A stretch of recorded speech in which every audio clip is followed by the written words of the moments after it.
Sesaat lagi Anda akan menyaksikan Kompas Malam, didukung oleh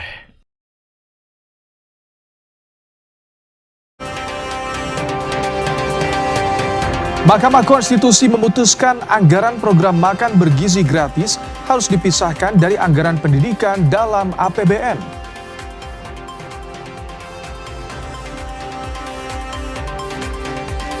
Hampir sepekan kasus tewasnya Satpam di Waduk Jatiluhur, Purwakarta, Jawa Barat masih belum terungkap.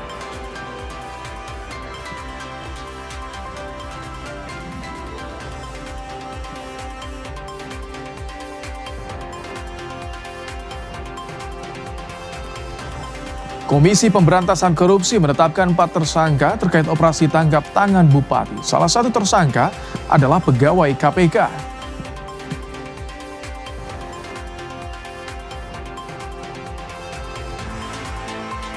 Iran dilaporkan akan dapat pasokan senjata dari Tiongkok. Presiden Amerika Serikat Donald Trump mengaku kecewa.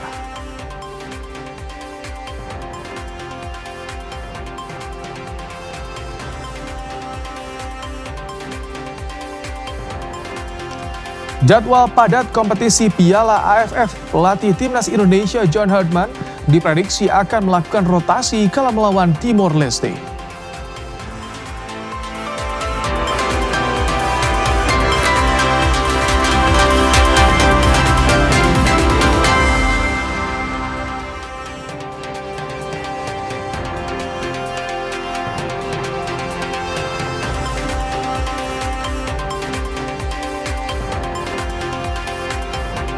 Halo, selamat malam saudara. Anda kembali menyaksikan program Berita Kompas Malam bersama saya, Rahmat Ibrahim. Langsung saja kita simak informasi pertama di Kompas Malam hari ini, saudara.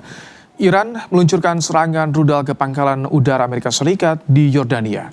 Dari rentetan rudal yang diluncurkan, 5 diantaranya berhasil dicegah sistem pertahanan udara Yordania.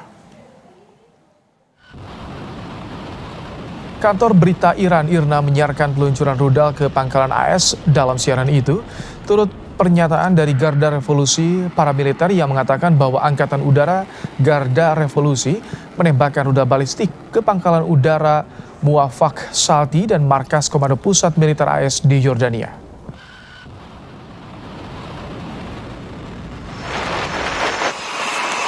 Tentara militer AS melakukan gelombang serangan besar-besaran terhadap Iran sebagai tanggapan atas serangan rudal Iran sebelumnya terhadap pangkalan AS di Yordania.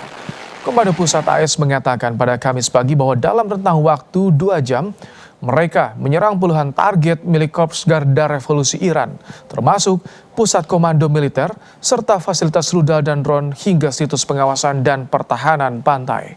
Serangan terbaru ini terjadi setelah AS bekerjasama dengan Arab Saudi menyerang milisi yang didukung Iran di negara tetangga Irak.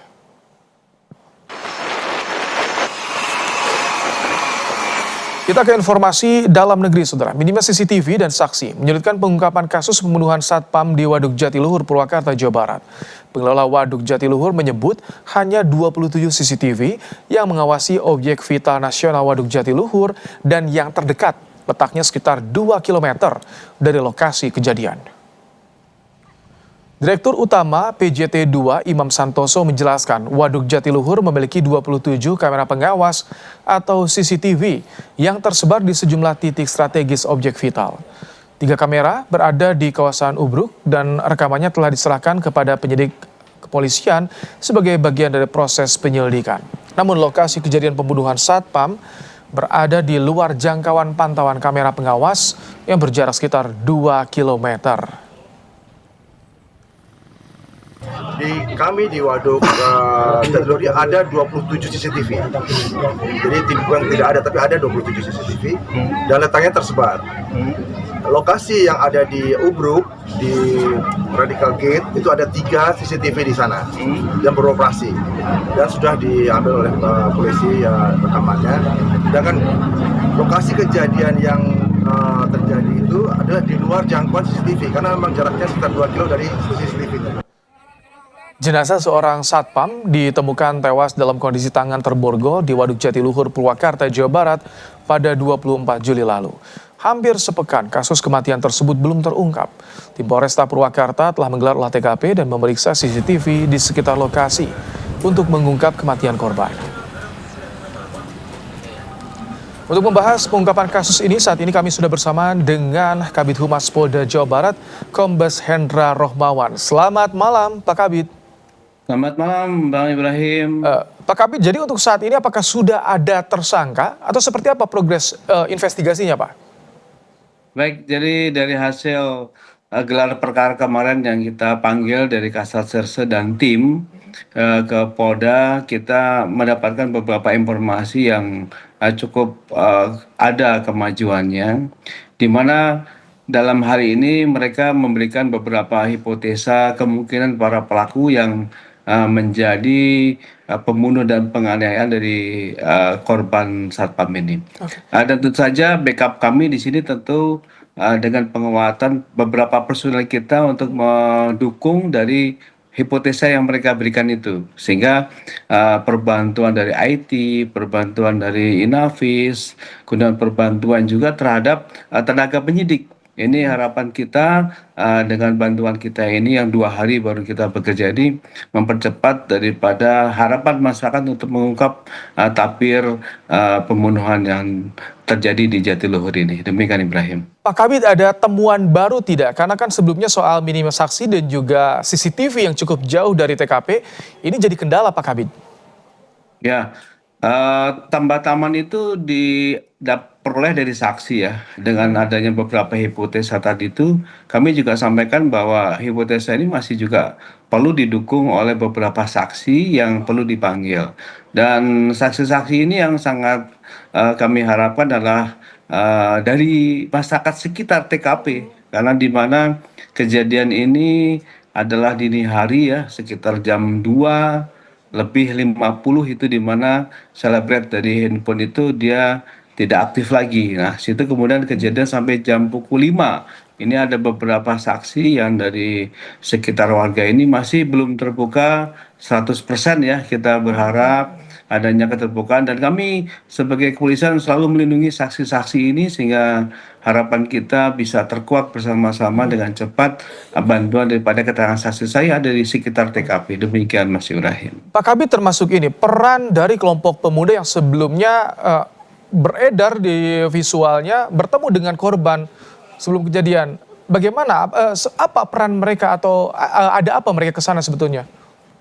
Jadi ini diposting oleh teman-teman dari rekan-rekan Satpam ya, Satpam ini, dan mereka juga mungkin mengira ini pelakunya. Tetapi kami berangkat dari titik TKP, kemudian scientific investigation, ya, kemudian kita juga berbagai keterangan saksi-saksi ini, yaitu ada kemungkinan-kemungkinan yang tetap kita dalami. Semua kemungkinan karena belum terungkap kita dalami semuanya, dan tetapi masyarakat jangan, kami tidak 100% percaya itu, kita harus berdasarkan keterangan-keterangan dari saksi dan juga bukti-bukti yang ada di TKP. Tapi yang pasti di sini memang dari alibi atau motif untuk pengambilan harta daripada si korban ini tidak ada, karena dompet, kemudian motor ya. Oke. Barang-barang bergalanya masih utuh berada di saku daripada si korban ini. Demikian Ibrahim. Terima kasih Kabid Humas Polda Jawa Barat, Kombes Hendra Rohmawan telah menyampaikan informasi. Nanti kita tunggu perkembangannya. Terima kasih Pak Kabid. Baik. Saudara, Iran dilaporkan akan dapat pasokan senjata dari Tiongkok. Presiden Amerika Serikat Donald Trump mengaku kecewa.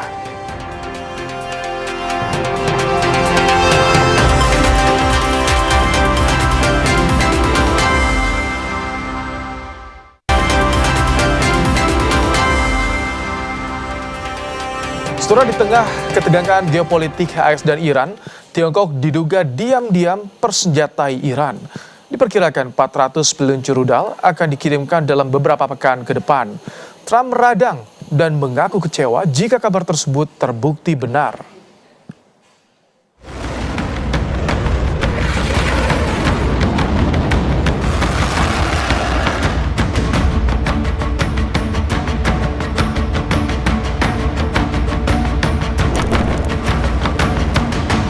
Iran dilaporkan akan menerima ratusan peluncur rudal pertahanan udara buatan Tiongkok. Hal ini disebut bagian dari upaya memperkuat kemampuan militer mereka di tengah konflik yang masih berlangsung dengan Amerika Serikat. Dikutip dari New York Post, Iran diperkirakan menerima 300 hingga 400 peluncur rudal dari Tiongkok dalam beberapa pekan ke depan. Laporan ini muncul usai Trump menyebut Tiongkok dan Rusia tak akan menjual senjata ke Iran. Trump beradang dan sebut kecewa terhadap Tiongkok jika mereka menyediakan senjata untuk Iran. Well, that would be surprising. I mean, things like that happen, but that would be surprising. He told me very strongly he wouldn't partake, and he knows I'd be quite disappointed. Yeah, please. And he's coming here, I think, on September 24th. Tiongkok membantah keras laporan tersebut dan menyatakan tidak memiliki dasar fakta. Juru bicara Kementerian Luar Negeri Tiongkok Mao Ning menyebut Beijing telah berulang kali menjelaskan posisinya dan mendorong perdamaian. 这个问题我们已经多次阐明了立场，有关报道不符合事实，毫无根据。中方发挥的始终是促和止战的作用。 Teheran belum menanggapi mengenai laporan pengiriman 400 peluncur rudal dari Tiongkok. Sebelumnya, pemerintah Amerika Serikat telah memberlakukan sanksi terhadap individu maupun perusahaan Rusia dan Tiongkok yang diduga membantu Iran dalam memperoleh persenjataan. Kebijakan ini merupakan bagian dari strategi tekanan ekonomi Amerika Serikat untuk membatasi senjata Teheran. Ya, soal laporan kesepakatan pengiriman nuklir dari Tiongkok ke Iran, kita akan bahas bersama dengan analis Lembaga Kajian Pertahanan Strategis, Adrianus Prima. Selamat malam, Mas Adrianus. Selamat malam, Mas Ibrahim. Oke, jadi sebetulnya laporan tadi, dugaan laporan kesepakatan Tiongkok untuk bantu persenjatai Iran ini apakah akan betul-betul terjadi atau hanya narasi propaganda menurut Anda?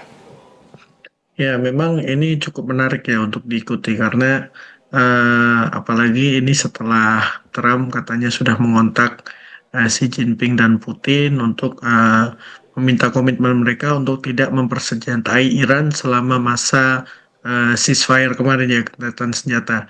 Nah, memang kita harus aku ya, memang selama ini memang Cina dan Rusia kan secara resmi itu tidak secara terang-terangan mengirim senjata ke Iran ya. Jadi memang selama ini ditengarai bahwa praktik-praktik yang terjadi terutama dengan Cina itu memang tidak pernah ada pembayaran secara cash ya, tapi dibayar dengan minyak. Jadi lebih mirip seperti barter dan transaksinya pun tidak langsung kepada pemerintah atau perusahaan Cina, tapi melalui beberapa front company ya. Jadi ada perusahaan-perusahaan cangkang di beberapa negara yang digunakan. Jadi memang tentu saja pemerintah Cina secara resmi pasti menyatakan hal ini tidak pernah terjadi. Tapi kalau kita baca seperti laporan New York Post itu kan mereka menggunakan front perusahaan di Hong Kong. Nah, ini memang kalau selama ini kita ikuti memang hal ini yang memang sering terjadi ya, ditengarai sering terjadi meskipun secara keras selalu dibantah oleh pemerintah Cina. Oke. Nah, kita juga harus ini juga bahwa selama ini memang Cina itu menjadi salah satu penyuplai meskipun bukan senjata ya, tapi komponen-komponen yang sangat vital untuk produksi drone dan misil. Untungnya Iran. buat Cina apa? Untungnya buat Cina kalau atau Tiongkok itu mempersenjatai Iran, apa untungnya? Ya, tentu saja yang pertama kan Cina itu kan sangat membutuhkan pasokan minyak ya, dan tentu saja Iran yang sedang disanksi pasti berusaha bagaimana caranya supaya minyaknya terjual.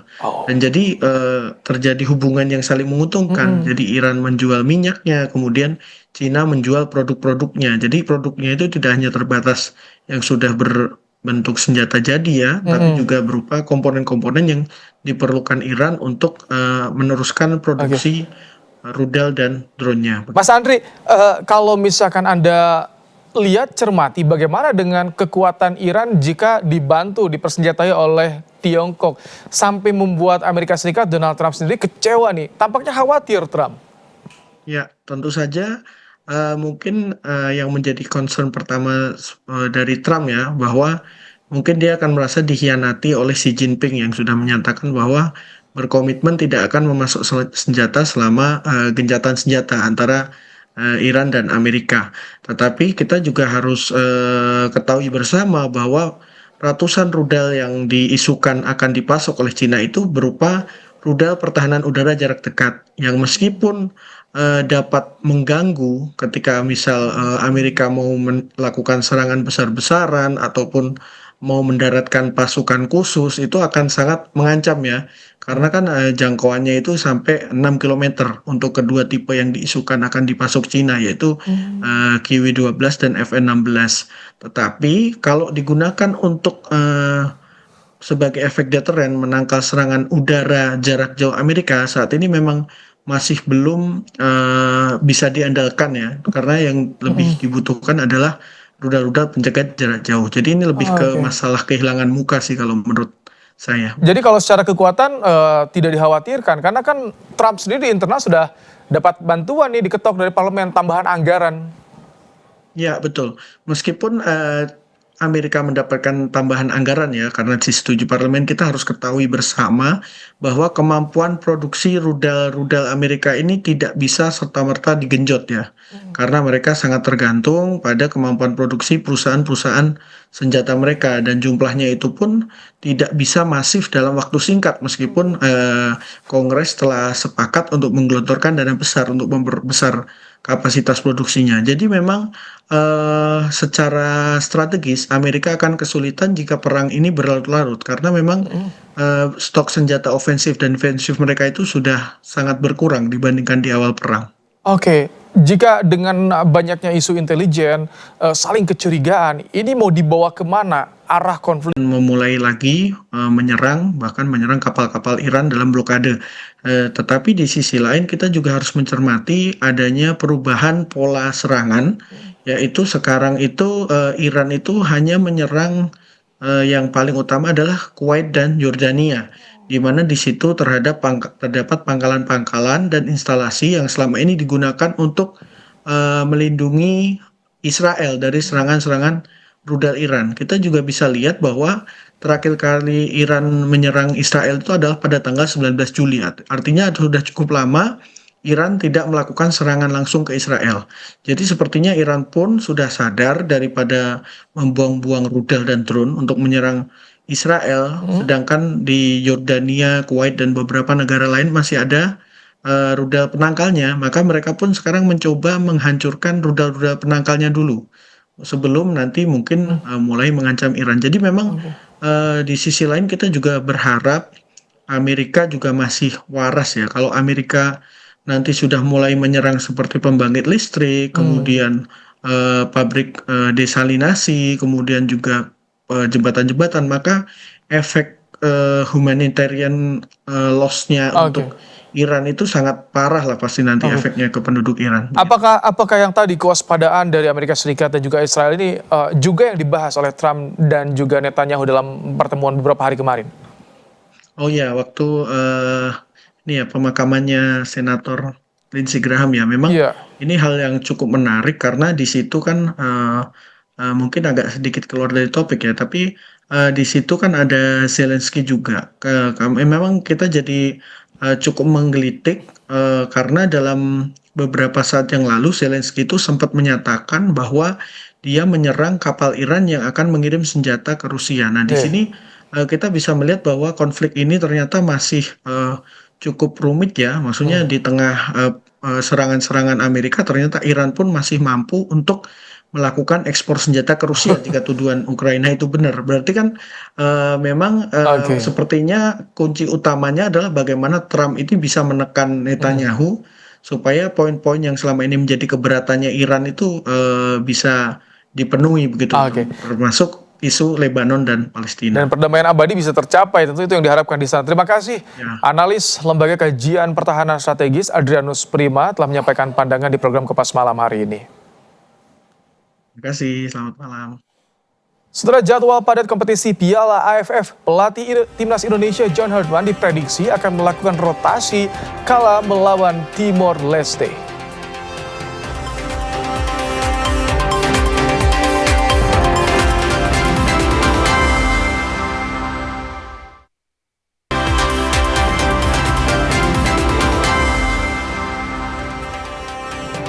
Timnas Indonesia bersiap menghadapi Timor Leste di lanjutan Piala AFF 2026. Anak asuh John Herdman wajib menang demi jaga asa lolos ke babak berikutnya.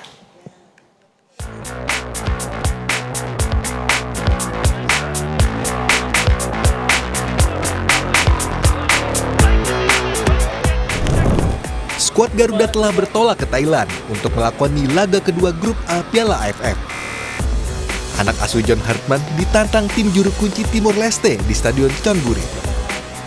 Menjamu Timor Leste, Herdman membawa 23 anak asuhnya. Pertandingan melawan Timor Leste jadi kesempatan Mitchell Baker dan kolega untuk mendulang gol sebanyak-banyaknya demi merangsek ke papan atas.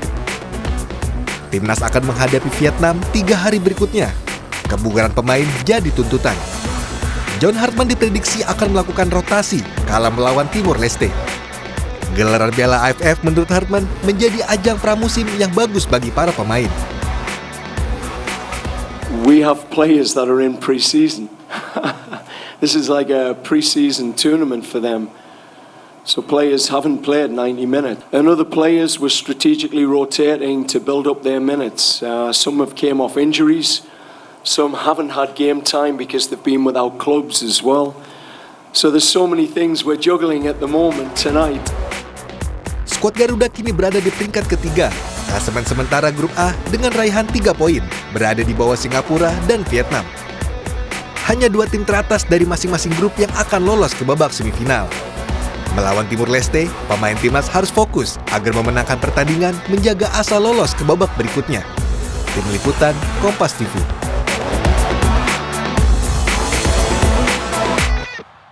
Jadi melawan Timor Leste, apa yang harus dipersiapkan timnas terutama untuk menjaga kebugaran pemain? Kita akan bahas bersama dengan analis sepak bola Gita Suwondo.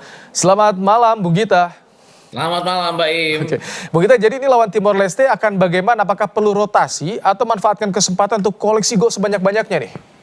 Dengan menghadapi Vietnam hanya 3 hari, berarti istirahat 2 hari, belum menghitung bahwa mereka kembali dari Thailand nanti di hari Sabtu, saya pikir akan ada rotasi di beberapa poin, di beberapa pemain. Kemudian kalau kita lihat kan berhadapan dengan Timor Leste yang secara kualitas di bawah Kamboja, tapi yang harus diwaspadai adalah kecepatan 2 sayap Timor Leste. Di under 20 kan mereka pernah merepotkan kita juga, dan waktu itu Jens Schraven bikin 2 gol ke gawang Timor Leste. Jadi saya pikir kalau memang ada rotasi, mungkin salah satunya Jens Schraven menggantikan Mitch Baker, walaupun sayang karena Mitch Baker punya peluang untuk bisa menjadi top scorer dengan jumlah torehan gol yang mungkin akan lebih banyak berhadapan dengan Timor Leste. Kemudian sisi belakang pasti akan ada pergantian. Shane Patinama kan kemarin cedera, jadi saya pikir akan ada Brian Fatari yang masuk di sana, mungkin berpasangan dengan Rizky Ridho. Kalau agak ekstrim mungkin Jori Amat yang dipasang menggantikan Rizky Ridho. Dan patut juga ditunggu tim Gapens yang mungkin akan menjadi back kiri menggantikan Donitri Pamungkas. Karena Donitri pasti akan lebih dibutuhkan pada saat nanti berhadapan dengan Vietnam. Sonny Walsh mungkin yang tidak akan istirahat karena faktor sisi bek kanan ini yang bahkan hampir tidak ada cadangannya. Kalaupun mau dipaksakan ada Wahyu Prasetyo, tapi dia aslinya adalah center back dan pernah juga bermain di bek kanan. Jadi saya pikir mungkin saja hal itu terjadi, tapi seperti yang dikatakan oleh John Herdman bahwa ini seperti apa ya, seperti pramusim bahwa mereka juga harus merotasi pemain karena kebugaran yang pasti diperlukan dengan jelang waktu yang hanya 2 hari istirahat. Oke, bicara soal lini serang, Jens Schraven juga ini menarik, ada beberapa nama sebetulnya yang potensial. Untuk lini serang seperti apa opsinya? Ini ada Jens Schraven, kemudian Mitchell Baker juga, Sadi Ramdhani juga tentu ini menarik ya. Betul. Sadi Ramdhani walaupun sepanjang musim kan dia sering menjadi cadangan di Persib, tapi kemarin dia juga masuk di babak kedua, punya cukup banyak kontribusi juga. Tapi kemarin kan kita dengan mengganti beberapa posisi kita agak goyah juga ya. Kemudian Kamboja juga masuk ke sana. Yang harus diperhatikan mungkin sisi back kita. Kalau sampai Donitri diganti, kemudian Sonny Walsh juga diganti. Karena dari 2 sisi ini biasanya Timor Leste melakukan serangan-serangan. Dan juga jangan dilupakan adalah jumlah gol yang dilesakkan oleh Vietnam ke gawang Timor Leste itu 7 gol. Jadi setidaknya kita pasti ada target untuk mendekati mendekati gol itu. Kenapa? Karena takutnya kalau kita kalah gol nanti kita bermain imbang dengan Vietnam, kita jadi runner up group. Itu yang dihindari oleh kita untuk tidak Jadi runner-up lolos harus berhadapan dengan Thailand nanti di semifinal, Oke. walaupun Juara grup B ya. siapapun harus ya dihadapi. Ini yang juga disorot bagaimana sektor lini tengah. Kita lihat bagaimana vitalnya peran dari seorang Tom Haye. Tapi jika melihat kedalaman skuad, kami tampilkan ada Ivar Jenner juga. Di sini ada Eleanor Renders. Ada Egy juga bisa jadi opsi sebagai second line ya, Bung Gita. Betul. Egy kemarin masuk babak kedua, kemudian Kadek Agung ya belum dicoba. Yang menarik adalah kemarin trio di tengah itu Tom Haye, Ivar Jenner, dan Mark Locke bekerja sama dengan sangat baik. Terutama Mark Locke ya agak mengejutkan bahwa dia bisa langsung tune in di pertandingan pertama yang biasanya sulit. Tom Haye untuk pertama kalinya di bawah John Hartman dia bermain setelah 4 kali terkena hukuman bermain, tidak boleh bermain. Tom membuktikan dengan 3 assist. Saya pikir dia akan dimainkan juga selama 90 menit nanti. Kalaupun diganti mungkin di babak kedua karena pasti harus ada masa istirahat bagi Tom Haye. Kenapa? Karena dia wajib istirahat karena harus berhadapan dengan Vietnam nanti di hari Senin. Ini kalau misalkan bicara soal 90 menit ketika kemarin lawan Kamboja, ini ada statistiknya, Bung Gita, sampai 100 lebih sentuhan, 91% akurasi umpan. Memang sayang ya kalau misalkan Tom Haye main di babak kedua, tapi memang soal performa atau kebugaran ini lebih penting ya Bung Gita? Betul, sangat penting ya. Walaupun harus diakui bahwa Tom Haye yang dulu dianggap hanya bisa bermain 75 menit, sekarang bisa bermain 90 menit. Di klub bahkan di tim nasional juga dia membuktikan kemarin bisa bermain penuh dan tidak terlihat kelelahan. Kalau dulu kan orang bilang bahwa belum apa-apa dia seperti udang rebus ya. Kemarin sama sekali tidak terlihat di udara yang juga tidak udaranya juga cukup humid ya di Pakansari waktu itu. Dan kalau kita bicara keseluruhan ya Pakansari kembali yang nanti akan menjadi ajang kita untuk menjamu Vietnam. Ini wajib diperhatikan kondisi kebugaran dari Tom Haye karena dia yang paling penting di sini, bukan gol-golnya tapi bagaimana pergerakannya untuk memulai awal serangan. Ini kan kita saat ini berada di peringkat ketiga ya Bung Gita. Jadi harus margin goal berapa sih kita agar aman? Karena di atas kita Vietnam, di atasnya lagi Singapura nih Bung Gita. Saya sih berpikir bahwa Vietnam besok juga menjadi tuan rumah bagi Singapura ya di pertandingan kedua. Jadi saya pikir kemungkinan besar Vietnam akan mendapatkan poin penuh berhadapan dengan Singapura. Ini artinya kalau kita bisa menyamakan gol Vietnam pada saat berhadapan dengan Timor Leste, kita akan langsung ada di atas ya dengan jumlah gol plus 11 dengan 6 poin. Sedangkan saya juga nggak yakin bahwa Vietnam akan menang lebih dari margin 2 gol berhadapan dengan Singapura di kandang sendiri. Jadi mereka plus 9. Kalau kita bisa plus 11, jadi saya pikir akan sangat luar biasa. Walaupun ini kan Timor Leste pertandingan keduanya agak lebih panas sendiri. Biasanya tim yang sudah kalah 0-7 itu akan lebih berhati-hati untuk tidak kalah dengan jumlah skor yang besar. Itu mungkin yang harus kita waspadai karena pasti akan lebih mengetatkan pertahanan mereka. Walaupun Timor Leste dikenal sebagai tim yang kadang-kadang nggak mau bertahan, pokoknya lawan siapapun akan hajar ke depan. Gitu. Karena bicara soal rotasi kan kita sangat perlu, tapi kita tahu bagaimana kondisi Marcelino Ferdinand dan juga Ragnar nampaknya tidak fit. Ini absen sebenarnya walaupun ikut ke Thailand. Apakah ini sebuah kerugian bagi kita mengarungi kompetisi yang maraton seperti ini? Yes, yang jelas bahwa Marcelino Ferdinand terutama ya, ini posisi nomor 10 free roll yang dia tidak ada. Kemudian Ragnar juga awalnya kan diperkirakan dia akan menjadi tandem dari Mitchell Baker. Tapi sejak dia terkena virus itu dia belum menunjukkan penampilan aslinya. Penampilan seperti waktu dia berhadapan dengan Arab Saudi di mana kita menang di GBK bulan November tahun 2024. Jadi saya pikir ini salah satu kehilangan kita dengan tidak terlalu berfungsi Ragnar Oratmangun. Dia sering datang hanya menonton, kemudian main selama 45 menit, tapi kemudian lebih banyak menjadi pemain cadangan, bahkan kadang-kadang tidak bermain di beberapa pertandingan friendly yang dilakukan oleh John Hartman sekalipun. Baik, kita tunggu mudah-mudahan walaupun dengan skuad pelapis, kalau jika betul dilakukan rotasi, hasilnya akan maksimal, bisa margin gol yang cukup banyak lawan Timor Leste. Terima kasih Bung Gita Suwondo, analis sepak bola untuk program Kompas Malam hari ini. Mahkamah Konstitusi memutuskan anggaran program makan bergizi gratis harus dipisahkan dari anggaran pendidikan dalam APBN.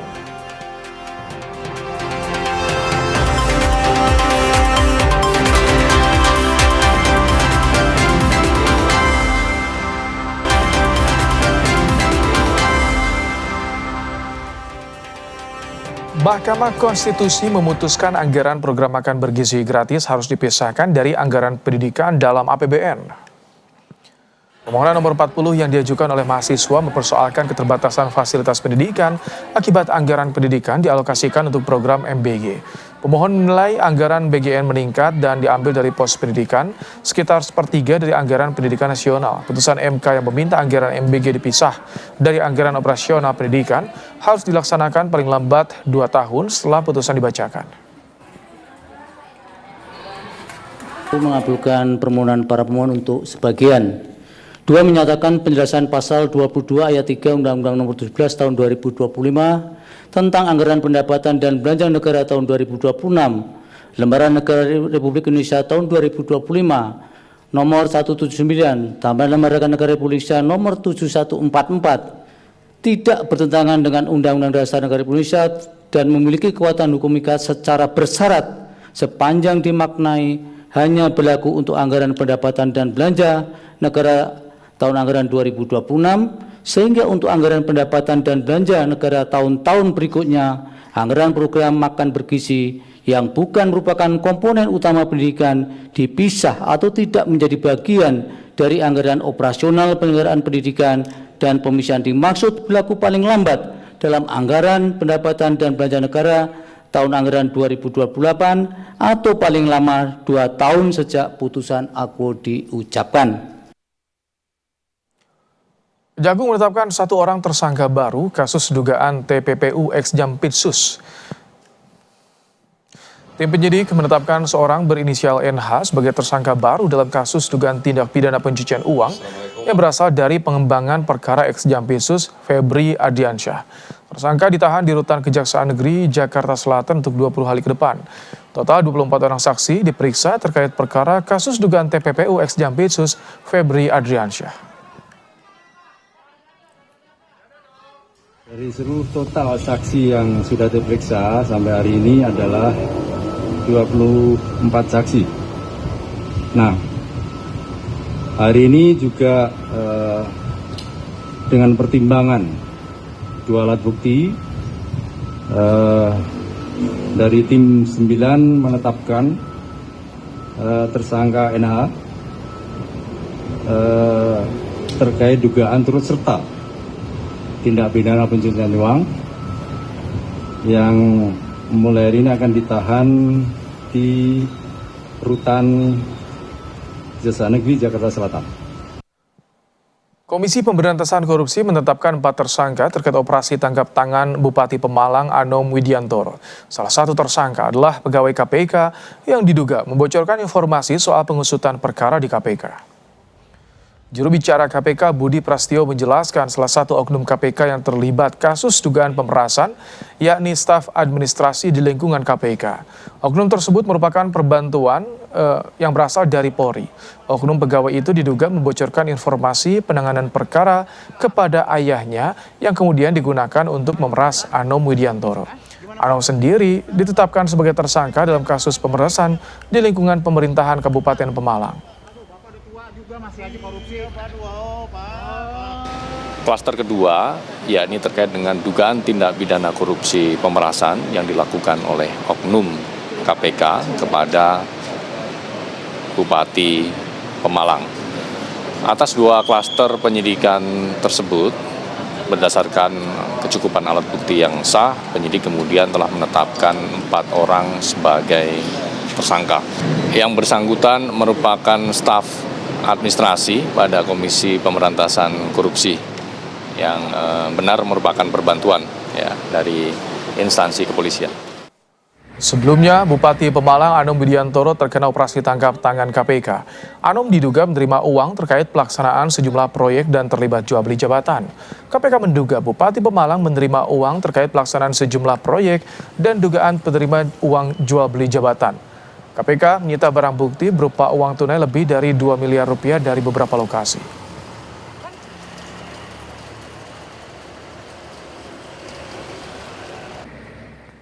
Pada sidang kedua pra-peradilan Jilid 3 yang diajukan Roy Suryo, Polda Metro Jaya menolak seluruh dalil dan tuntutan ganti rugi yang diajukan Roy Suryo.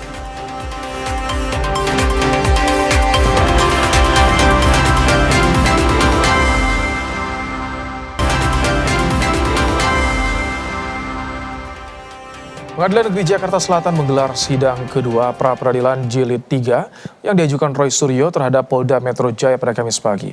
Dalam sidang tersebut, Polda Metro Jaya menolak seluruh dalil dan tuntutan ganti rugi yang diajukan Roy Suryo. Tim hukum Polda Metro Jaya menilai tuntutan ganti rugi yang diajukan Roy Suryo tidak memiliki dasar hukum maupun pembuktian yang memadai. Menurut termohon, setiap kerugian yang diklaim harus dibuktikan memiliki hubungan sebab akibat secara langsung dengan tindakan penyidik. Termohon juga menolak tuntutan kerugian imaterial karena dinilai berdasarkan penilaian sepihak tanpa bukti objektif. Bahwa tuntutan ganti kerugian sebesar 206 juta rupiah yang diajukan pemohon tidak mempunyai dasar hukum dan dasar pembuktian yang memadai. Tuntutan kerugian imaterial sebesar 100 juta rupiah hanya didasarkan pada penilaian sepihak pemohon tanpa ukuran yang objektif dan terukur. Pemohon tidak pernah menelitikan maupun membuktikan mengalami luka berat, cacat atau meninggal dunia sebagaimana dimaksud dalam pasal 9 ayat 2 dan ayat 3, sehingga tuntutan ganti kerugian yang diajukan tidak mempunyai dasar untuk dikabulkan sebagaimana dimohonkan. Kadar gula saya yang tiba-tiba melonjak sangat drastis ya, gitu hampir mencapai 400 dan juga tekanan darah saya yang hampir mencapai 200 itu tidak pernah terjadi kayak gitu. Ya itu gara-gara itu kalau dinilai ya poin materialnya sangat tinggi. Belum lagi ada beberapa peristiwa mungkin yang saya katakan peristiwa yang brutal ya. Bagaimana pemaksaan terhadap saya dan Dr. Tifa menggunakan baju orange ya, pemaksaan menggunakan borgol ya dan mau dipertontonkan. Padahal itu dalam KUHP yang baru itu sudah tidak diperbolehkan. Jadi makanya kalau nggak bisa dinilai dengan rupiah, ya repot ya. Kalau nggak bisa dinilai dengan rupiah, nilai saja dengan dolar saja. Ya, gitu. Ya, itu ya. Makanya ditanya, karena apa? Karena tidak satu rupiah pun yang akan kami terima. Ya. Terima kasih Anda telah menyaksikan program Kompas Malam hari ini. Perbarui terus informasi Anda di Kompas TV dengan 3 botol air mineral 700 ml yang setara 2 liter air untuk satu hari penuh kesejukan. Saya Rahmat Ibrahim, sampai jumpa.